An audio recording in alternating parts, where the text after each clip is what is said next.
पाती होती बाचती मोपे करमन बाचो जाए रे पति करमन बाचो।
महारानी सुमित कहती है,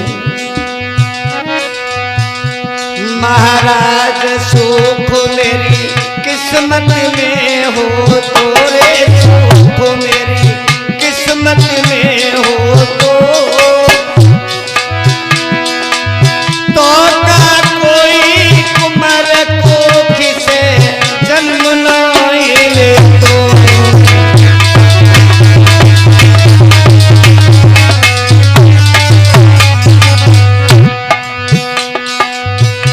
रोए रोए की देवी कहे सजन मुख ईश्वर रूठे। अब रोए रोए की सुनीता कहे सजन मुख विधन रूठे हैं।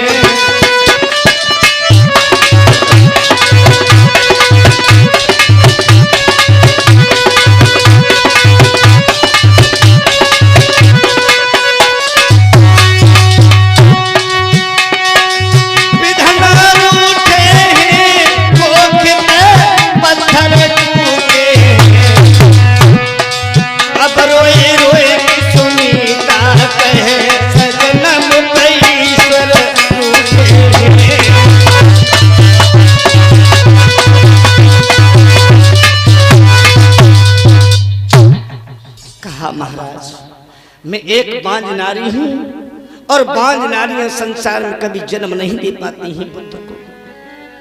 मेरे प्यार के वशीभूत होकर के महाराज अपना जीवन नष्ट क्यों कर रहे हो? महाराज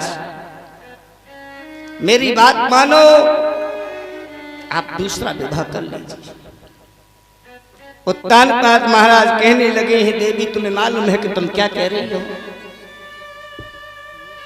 एक म्यान में कभी दो तलवार रह सकती हैं। विधाता को अगर पुत्र ही हमें देना होगा तो देवी वो तुम्हारी कोख से ही हमें पुत्र दे देगा, और विधाता की इच्छा नहीं है तो हम 2 नहीं 10 विवाह कर लें, पुत्र की प्राप्ति नहीं होगी। देवी मैं अपने सुख के लिए तुम्हारा जीवन नरक नहीं बना सकता हूं, क्योंकि नारियां घर में भूखे रह करके जीवन यापन कर सकती हैं, लेकिन नारी कभी घर में शौच को बर्दाश्त नहीं करती है। शौच तो चून की भी बुरी होती है। बोले ही महाराज,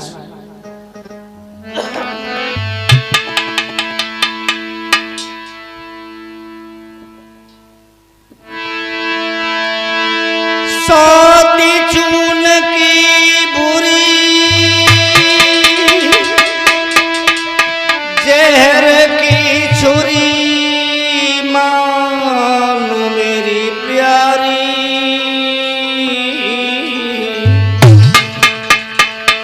तो यावत दी है निकाल री करेगी तेरी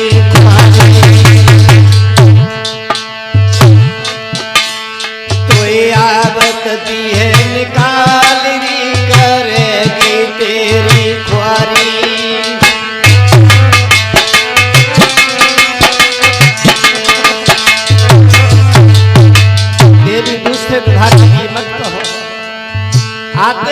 चाहते वो तुम्हारा जीवन नष्ट कर देगी।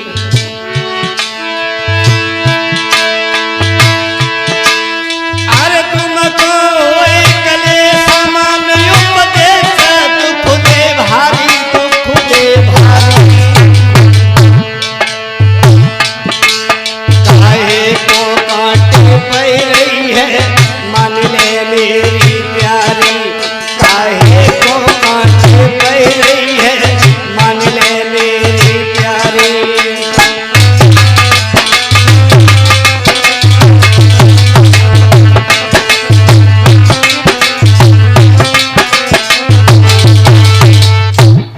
कहने लगे हैं महाराज कि देवी मेरे जीवन में सुख लाने के लिए तुम अपना जीवन नरक क्यों बना रही हो?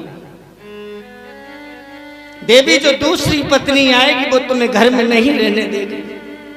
सुनीता ने हाथ जोड़े कहा प्राणनाथ हम ये जानते हैं कि घर में झगड़ा किस बात का होता है। दूसरी पत्नी आएगी वो केवल घर की मालकी के चक्कर में हमसे झगड़ा करेगी। वो घर में रानी बनकर के रह ले, मैं दासी बनकर रह लूंगी। घर की अन्य दासियां काम करती हैं, वही काम करके मैं भी अपना जीवन यापन करूंगी। लेकिन प्राणनाथ आप मेरी तरफ न देख करके अयोध्या की तरफ देखो। प्राणनाथ अयोध्या का वारिस कौन है? मेरे झगड़े की बात करते हैं।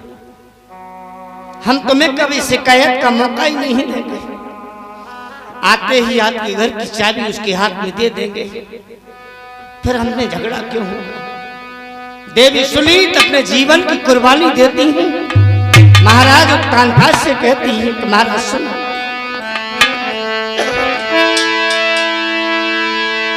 मुँह से काहे को करेगी रारी,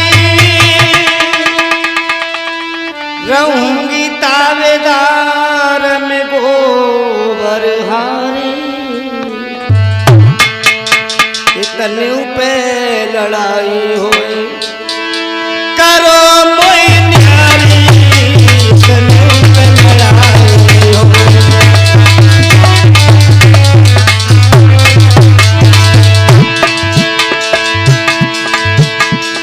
राजा रानी दुखी कर्म की लिखी कैद में आई,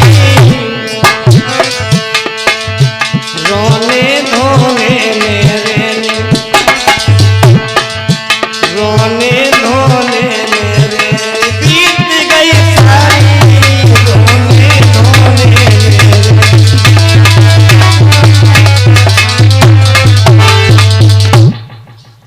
महाराज तोता की तरह से देवी सुनीत को पढ़ाते हैं कि देवी मेरा दूसरा विवाह मत करवा। लेकिन महारानी सुनीत एक ही रट लगाए रहती है कि महाराज अयोध्या के घर में लौट के तब आना जब दूसरा विवाह करके लिया। रोते रोते महाराज तान पर देवी सुनीत की दोनों आंखें लाल हो चुकी थी। उधर भास्कर भगवान ने पूरब की दिशा को भी लाल कर दिया। महाराज चारपाई छोड़ करके खड़े हुए। देवी सुनीत ने कहा प्राणनाथ आपसे प्रार्थना है मेरी, अयोध्या के राजमहल में लौट के अब तब आना जब मेरी छोटी बहन का डोला साथ में लेकर के आना। महाराज एक जीवन दुखी होने से अगर पूरी प्रजा सुखी होती है तो एक ही कुर्बानी सही। एक व्यक्ति के मरने से एक परिवार सुखी होता है तो चाणक्य नीति कहती है कि एक व्यक्ति का वध कर दिया जाए। एक गांव के न रहने से एक प्रदेश बसता है तो उस गांव को त्याग देना चाहिए। एक प्रदेश के न रहने से पूरा देश बसता है। नीति शास्त्र कहता है कि उस प्रदेश का त्याग कर दो। महाराज इस प्रजा की खुशी के लिए आप हमारा त्याग कर देना। बोली है देवी सुनी,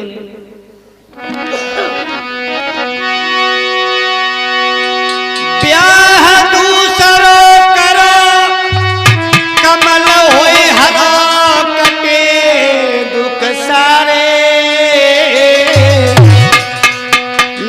महलन की शोभा बढ़े,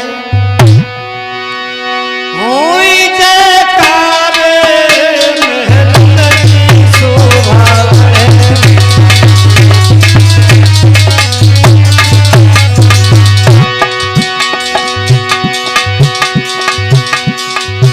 मनुबा के जन्म लाल करोनिक ख्याल प्राण के प्यारे, खुशपत्नी घर में रहे, खुशपत्नी घर में होई होई जयकारे, खुशपत्नी घर में होई।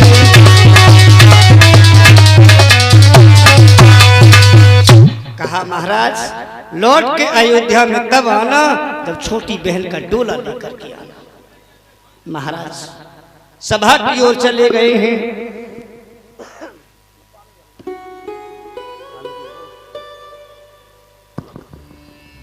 मंत्रिमंडल को एकत्रित किया है, कहा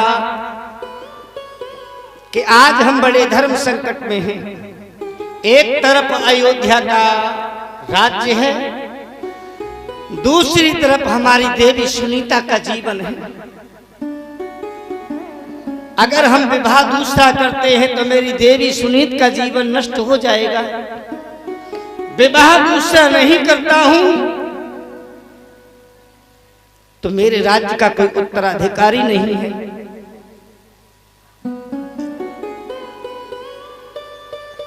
इसमें हमारा थोड़ा सहारा बनो।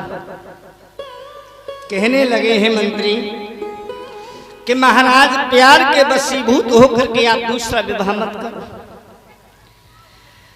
लेकिन राज्य को देखते हुए, प्रजा की ओर देखते हुए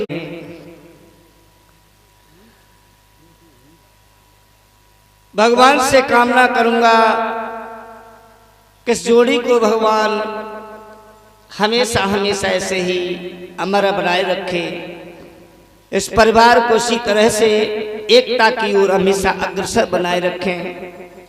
थोड़ी देर भैया इंतजार कर लो, थोड़ी देर बस 5 मिनट।